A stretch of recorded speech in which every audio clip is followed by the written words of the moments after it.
সদৌ অসম বঙালী যুৱ ছাত্ৰ ফেডাৰেশ্যন নালাপাৰা আঞ্চলিক সমিতিৰ শপত গ্ৰহণ অনুষ্ঠান সম্পন্ন। ওদালগুৰি জিলাৰ নালাপাৰা গাঁওস্থিত কালী মন্দিৰ প্ৰাংগণত সদৌ অসম বঙালী যুৱ ছাত্ৰ ফেডাৰেশ্যন নালাপাৰা আঞ্চলিক সমিতিৰ নৱনিৰ্বাচিত সমিতিৰ শপত গ্ৰহণ অনুষ্ঠান গৌৰৱময় আৰু সফলভাৱে সম্পন্ন হয়। অনুষ্ঠানৰ আৰম্ভণিতে উপস্থিত সন্মানীয় অতিথিসকলক উষ্ম আদৰণি জনোৱাৰ পিছতে সভাপতিৰ আসন গ্ৰহণ কৰা হয়। অনুষ্ঠানটোৰ সভাপতিত্ব কৰে বিশিষ্ট সমাজকৰ্মী বেনী মাধৱ ৰাজবংশীয়ে।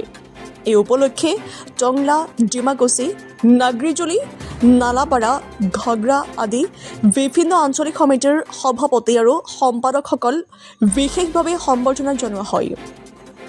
উপস্থিত অতিথিসকলে সংগঠনৰ সাংগঠনিক শক্তিশালীকৰণ সন্দৰ্ভত গুৰুত্বপূৰ্ণ বক্তব্য আগবঢ়ায়। পিছত সদৌ অসম বঙালী যুৱ ছাত্ৰ ফেডাৰেশ্যন নালাপাৰা আঞ্চলিক সমিতিৰ নৱনিৰ্বাচিত সদস্যসকলে আনুষ্ঠানিকভাৱে শপত গ্ৰহণ কৰে। অনুষ্ঠানৰ অন্তত জিলাৰ সমিতিৰ সভাপতিয়ে নালাপাৰা আঞ্চলিক সমিতিৰ সকলো সদস্যলৈ আন্তৰিক শুভেচ্ছা আৰু অভিনন্দন জ্ঞাপন কৰে। সুৰেন দিগালৰ ৰিপৰ্ট, JNK নিউজ।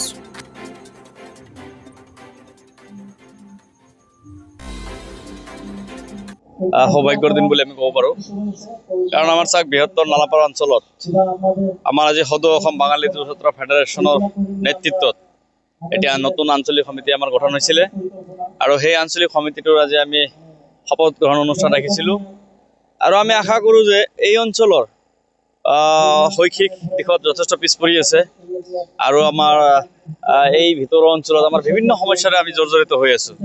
আজি চাওক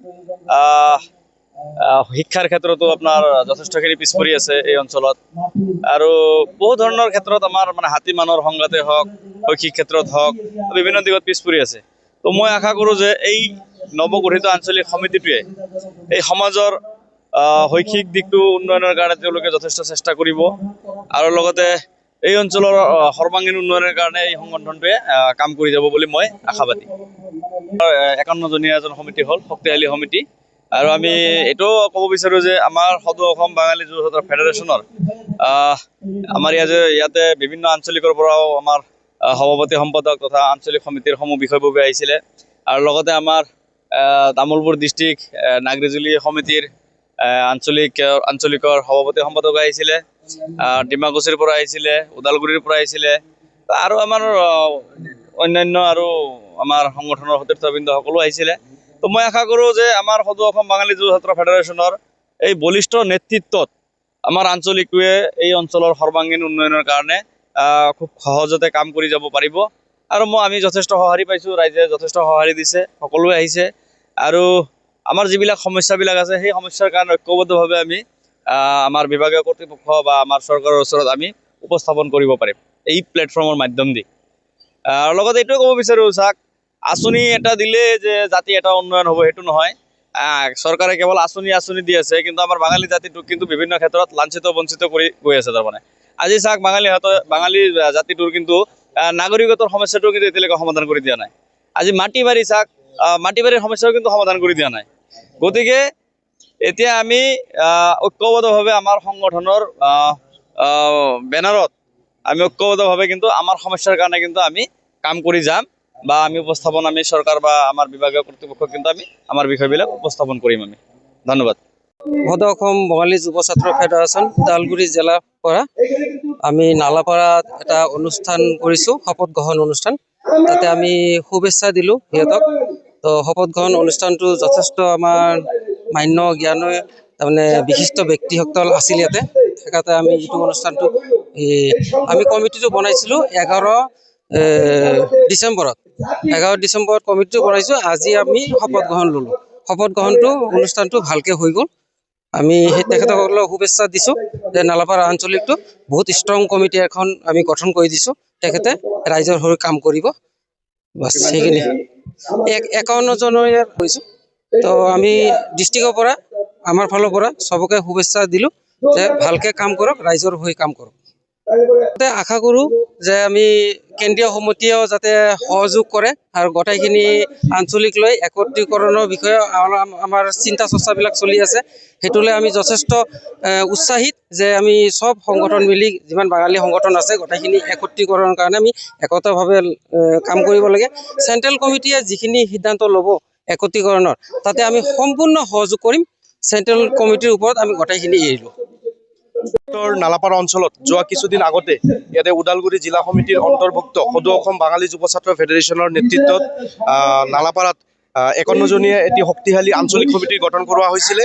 আজি ইয়াতে আঞ্চলিক সমিতিটিৰ শপত গ্ৰহণ অনুষ্ঠান লগতে আমাৰ এই অঞ্চলৰ বিভিন্ন সমস্যাৰ বিষয়ে আলোচনা কৰা হয় আৰু আমাৰ এই অঞ্চলৰ যি বিশিষ্ট ব্যক্তিসকল সেইসকল ব্যক্তিক এই সভাত বয়োজ্যেষ্ঠ ব্যক্তিসকলক সম্বৰ্ধনা জনোৱা হয়। লগতে অনাগত দিনত কেনেকৈ সাংগঠনিক স্থিতি অধিক শক্তিশালী কৰিব পাৰি সেই বিষয়ে এই সভাত আলোচনা কৰা হয়। লগতে মই আপোনালোকৰ যোগেদি মই অসমৰ কিছু বিশিষ্ট বাঙালী ব্যক্তিসকলক মই অনুৰোধ জনাব বিচাৰিছোঁ, যিহেতু সদৌ অসম বাঙালী যুৱ ছাত্ৰ ফেডাৰেশ্যন অসমৰ সৰ্ববৃহৎ বাঙালীসকলৰ সংগঠন। গতিকে মই বিগত কিছুদিন ধৰি আমি প্ৰত্যক্ষ কৰিব পাৰিছোঁ যে বিভিন্ন ভাগত আমাৰ বাঙালী সংগঠনসমূহ ভাগ হৈ আছে। গতিকে এই যে আমাৰ জাতীয় কাম কাজ চলাই লৈ যোৱাত বিভিন্ন অসুবিধাৰ সন্মুখীন হ'ব লগা হৈছে এই ভাগবোৰৰ কাৰণে।